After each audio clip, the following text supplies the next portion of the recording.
In this video, we're going to discuss the life of 90s rap star and hip-hop's greatest hype man, Freaky Tah of the Lost Boyz. But before we get into all that, I'm going to need you to like, subscribe, and comment. It's the Crime Street Journal.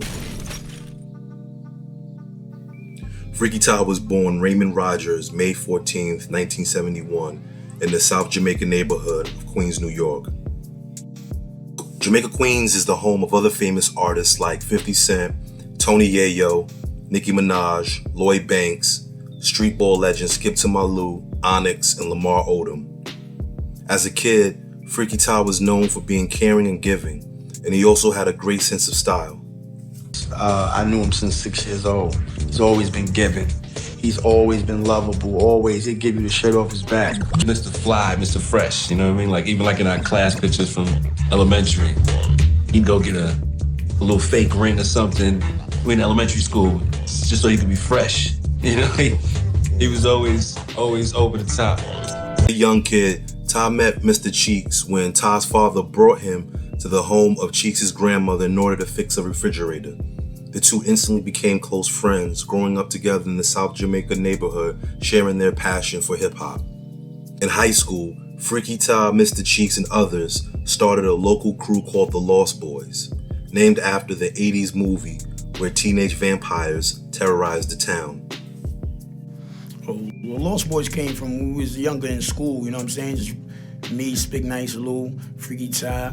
We used to meet up before school and just, go to school together. We used to be the Stay Fresh crew, you know what I'm saying? Because we used to stay fresh every day, you know what I'm saying? Hit the ab, get fresh, and do what we do. But after a while, we just got older, and we seen the movie Lost Boyz.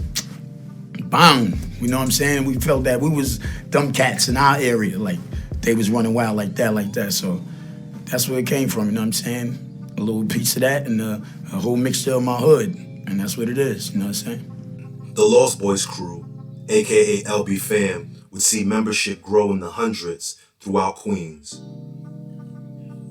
Eventually, Freaky Tah, Mr. Cheeks, Pretty Lou, and Spig Nice decided to form a rap group and name it after their crew. After several years of grinding, the Lost Boyz in 1995 released their debut single, Lifestyles of the Rich and Shameless. The song charted on the Billboard's Hot 100. The song's catchy melody and street life storytelling lyrics struck a chord with listeners.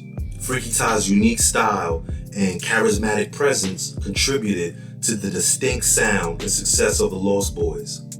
His energetic delivery, distinct voice, and captivating stage presence brought a dynamic element to their music. And over time, Freaky Tah easily became hip-hop's greatest hype man. Other top charting singles soon followed, and then on June 4th, 1996, the group released their debut album, Legal Drug Money. The album was certified gold by the RIAA in late 1996. The Lost Boyz quickly followed up with their second album, Love, Peace, and Happiness, and it was released on June 17th, 1997 through Uptown Universal Records. Love, Peace, and Happiness was certified gold in late 1997. Despite all the fame and success they were receiving, Freaky Tah stayed humble and gave to the neighborhood he grew up in. He would host barbecues for the kids at the local parks, and he even started up a barbershop in an abandoned store in this Queens neighborhood. There was no end to his giving nature and what he would give back to his community. As the Lost Boyz were gearing up for their third album, tragedy struck. The career of the rap artist known as Freaky Tah was silenced early Sunday morning with a single, fatal gunshot. The rapper, whose real name was Raymond Rogers, was last seen leaving a party at the Sheraton Four Points Hotel near JFK Airport. Hotel guests described the party as packed but peaceful. It was very crowded. Very crowded. Everybody is dressed to the nines, and it was wall to wall. I mean, people. Police say Rogers was outside with friends when he was approached by a man in a ski mask and shot once in the head. The gunman then fled. No suspects have been named. He didn't have the kind of enemies, he didn't feel uncomfortable, especially in this area. He was uncomfortable. Maybe that's why he got shot the way he did. Rogers' family and friends stopped by his home throughout the day to pay respects to a man whose fame and fortune, they say, only made him more generous. A lot of things he did never really got publicized because he wasn't trying to be public about it. But Almost every kid you see in this neighborhood was helped by him, one way or the other. Rogers had 2 children of his own, a son and a daughter. She cried when she said bye to him. She still wants her father right there with her, but someone already took his life, so she can't say that anymore. From a good family, and you know, we're gonna see that whatever happened, that the law gonna take care of this. We're not gonna arrest until we find out who killed him. Given their close-knit community, the family hopes those answers will come soon. Freaky Tah was shot once in the back of the head at 3:57 a.m. by a gunman wearing a light blue ski mask, who then fled on foot through nearby Baisley Park. I seen Freaky Tah die before I even got on. Around the corner, a couple of blocks from my mom's crib. And you know what arms he died in? ODB arms. Niggas don't know these stories. Freaky Tah was rushed to Jamaica Hospital Medical Center, where he died a half hour later. The NYPD launched an investigation into the murder of Freaky Tah.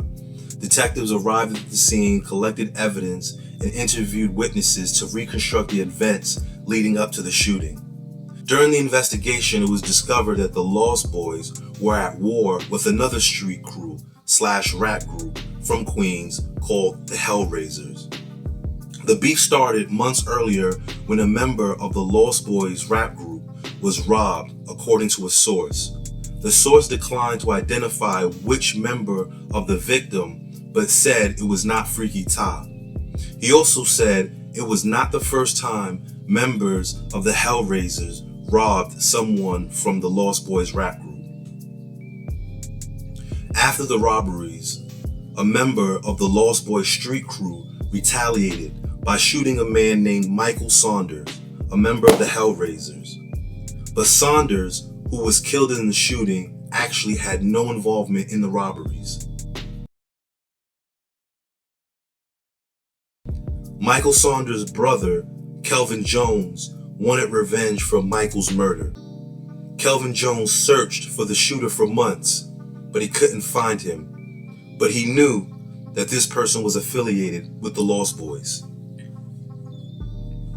Kelvin heard that the Lost Boys and their friends would be attending the party at the Sheraton Hotel in Queens. He recruited Ryan Fritch and Rasheem Fletcher to join him in staking out the party from a van outside the hotel. The party cleared out as the evening stretched into the early morning of March 28th, and Jones, wearing a ski mask, left the van, walked into the crowd outside the hotel, and execution style shot 2 times in the back of Freaky Tah's head. In his confession to the police, Jones said he chose Freaky Tah as his target because he mistakenly believed the rapper was the cousin of the man who killed his brother. 3 days after Freaky Tah's murder, in retaliation, Corey Busey shot and killed Roderick Paget. On March 31st, 1999, Roderick was approached by 2 men who started to run, tried to jump a fence, and became entangled. The 2 men then shot him 6 times in the head, side, arm, and leg. Roderick Paget was killed execution style in a case of mistaken identity. Corey Busey was in the mistaken belief that Roderick had been involved in the murder 3 days earlier of Freaky Tah, opened fire, and took revenge on the wrong man. Kelvin Jones pleaded guilty to second-degree murder of Freaky Tah and was sentenced to 15 years to life in prison. He was later extradited to Pennsylvania for another murder.